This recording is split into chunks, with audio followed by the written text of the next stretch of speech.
That way we can give you guys time to come over here. So in about 10 to 15 minutes, we're going to start. We're going to grab the dog. We're going to show you what we're about. All right, thank you.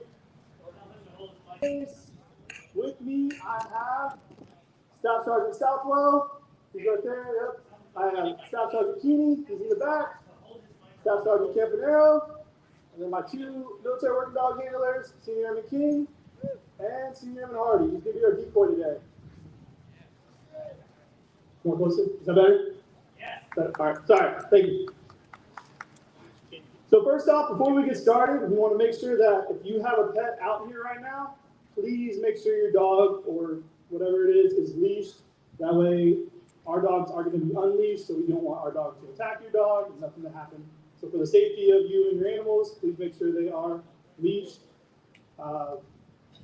First and foremost, just for safety precaution, please make sure you are within a boundary outside of us. So my military working dog handlers right here, we're going to just kind of block you guys off.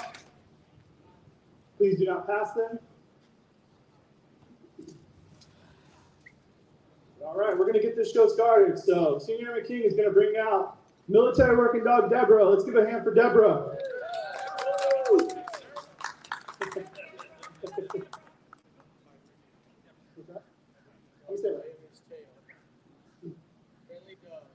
All right, guys, just a little background knowledge on Senior Airman King and MWD Deborah. MWD Deborah is about 5 years old. She is a German Shepherd. She is trained in apprehension and as well as explosive detection. So her and Senior Airman King are actually one of our newest teams that we just have. They've been together for about a month and a half now. So we're going to show you what they're all about right now. So first off, the first thing when we have a new team, we introduce a field interview. So at this time, Senior Airman Hardy is going to walk up to this individual while she has the military working dog. And as you see, Deborah just pays attention to mom. Doesn't really care. She sees Senior Airman Hardy, but doesn't really acknowledge him too much. That's just a quick little interview. If we need to get someone's ID card, if they need to come to us so we can see if their registration and license is valid and whatnot. Now, in any case that something comes back, say for example, we got their ID card, they have a wants and warrants. Well, we need them to come back over to us and they can kind of tell that something's going on. So one more time, she's going to ask the individual for the ID card, and he's actually going to be froggy. He's like, no, I'm not coming near your dog, right? So this time, we just release the dog. So boom. Hey, he doesn't want to come and show us any identification at this time, so guess what? You get bit. Yep. And Deborah's holding on. She's not letting go. Nope. Good. Yeah. So as you see, he can lift her up. He can pull her. She is not letting go. She is trained to not let go until Senior Airman King gives her a special announcement.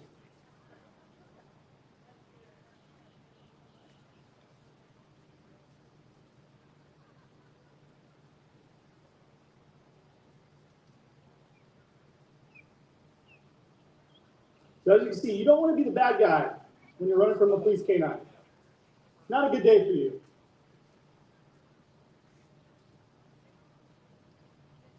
All right, so at this time, so after medical, before medical comes and arrives, maybe that individual has something on their person that we need to, take off of them. We can conduct searches of our person, of individuals. So for example, if we don't have another backup patrol, we can actually have our canine as our backup. So in any case that backup's about 10 minutes out, well, we're going to actually search the individual and have our dog be our overwatch. Boom. In any case, so, we're searching that individual. If they push off or do any sudden aggressive movements towards that handler, that dog's attacking with or without command. So as you can see, no command was made. Senior Airman King didn't say anything. The only thing that happened was the aggressive push, and Deborah knew to get the bad guy. She knew mom was in trouble, and I need to go. Good job, Deborah. Oh, yeah. Nice. Oh, also, the great thing about this is that she won't let go. She's pretty good about letting go. All right, and then next, right? So for example, we got that, the individual got searched. Say they didn't run away at this time. So we need to escort that individual back to our patrol vehicles, right? So we need to put them back in the cage. So We got him handcuffed. He's good to go. This is where we will escort the individual back to our patrol vehicle. You know, we just use the dog to do that for us. So on or off leash, we let him go. They escort him right back. That person knows not to make any sudden or aggressive movements. Our dogs are trained to attack on or off leash with or without command.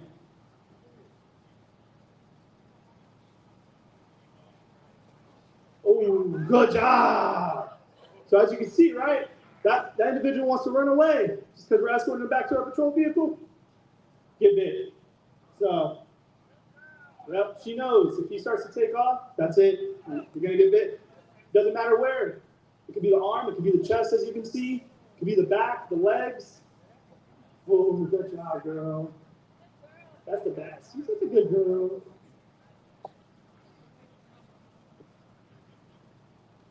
So more of the story is don't run away from the canine and don't attack the canine handler. All right?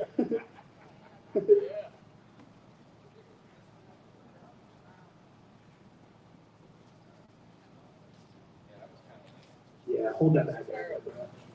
Good job, Deborah. She says, this is too fun. I don't want to let go. Don't make me let go, Mom. Oh, all right, I'll let go. That's fine. All right. So at this point, right? So say, for instance, our bad guy, you know, he comes over, does the field interview, he gets his ID, comes back, he has wants and warrants. He kind of sees that, he's like, all right, yeah, probably not going to look good for me, right? So he's going to take off running. He's like, all right, sure, I'm going to run. I'm going to run away from this dog. I can outrun this dog, right? But what at the last moment, he's like, I give up, you know? Oh, I'm sorry, I ran away from the dog. I didn't mean to. But guess what? He stopped running. You know, he became less aggressive. So we're allowed to stand off. So this dog didn't attack. She knew that he gave up. He was, he wasn't going to attack. He wasn't going to do anything. He just stopped in place. He said, I'm not going to do that. I'm not going to get that by the dog today. So at this point, we can call the dog off. They'll come back. As you can see, Deborah knew exactly. Come right back to Mom. Huh? Okay. We're going to show you that one more time. You guys on this side can see it. So again, say that person that we're about to apprehend becomes less apprehensive. They want to give up. They're like, I don't want to get bit today. So at that time, you call the dog out. All right? Boom. She knew. Had she not given her that command, that dog would have bit all day. Regardless of him standing still, she would just took him out. Yes, thank you. Thank you. Round of applause for these two.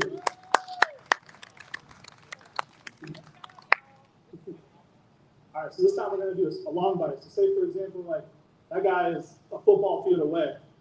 Well, I don't know about you. I don't have to catch you if I have a canine, so I'm going to send my dog.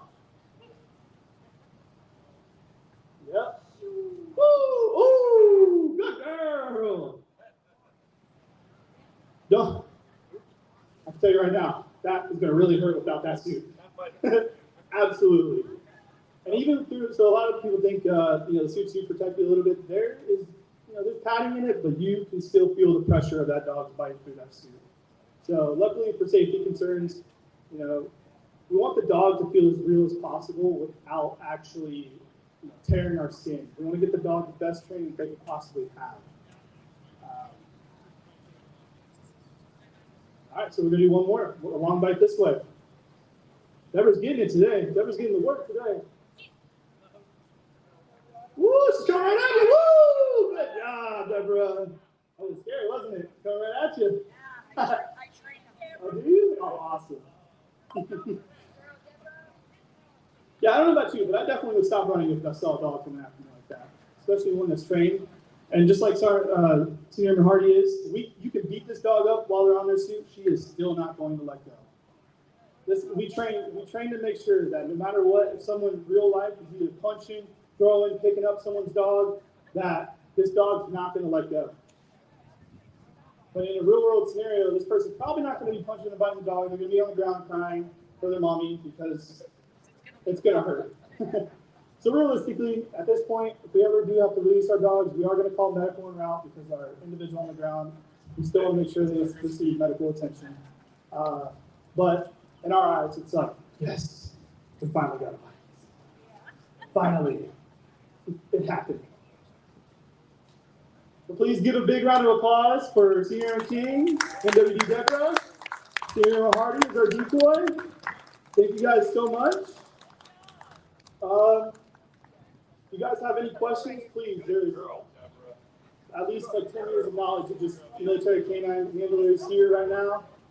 We would gladly answer any questions. Yes, sir. What can we do?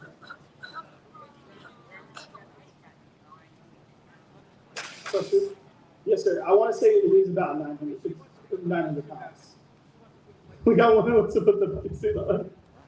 That would be up to my military working dog trainer here. No, okay. I'm sorry. Not today, unfortunately.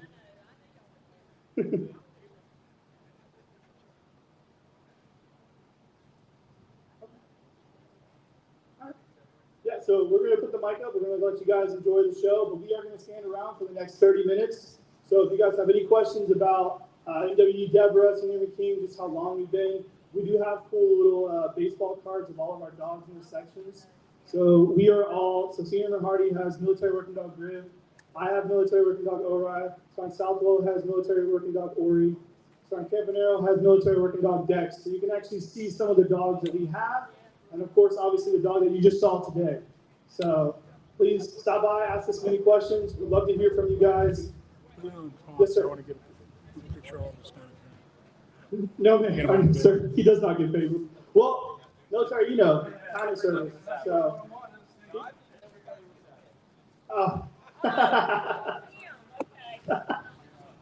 The guy gets paid more. No, I mean, realistically, we all get paid. So, I mean, hey.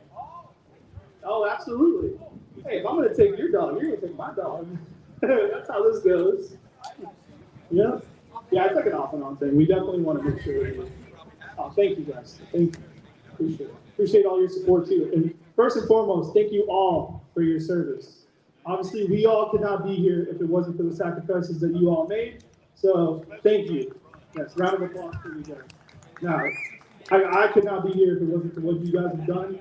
So thank you for everything you've done for the military working dog community, the canine community in general. It is just amazing to actually see what you guys have done, what you guys have been through. Yeah, I just can't thank you all enough because it's just amazing.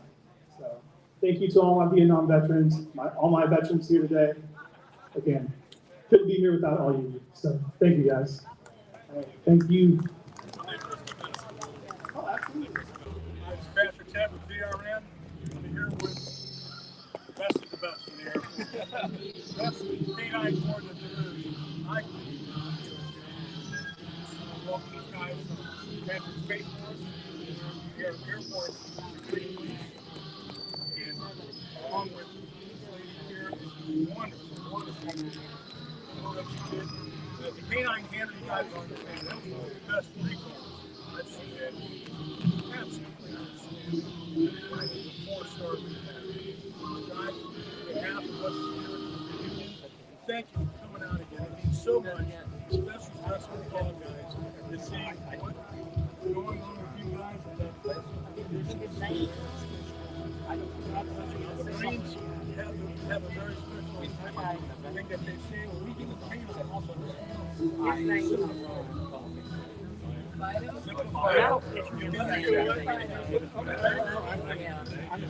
Thank you guys. All right.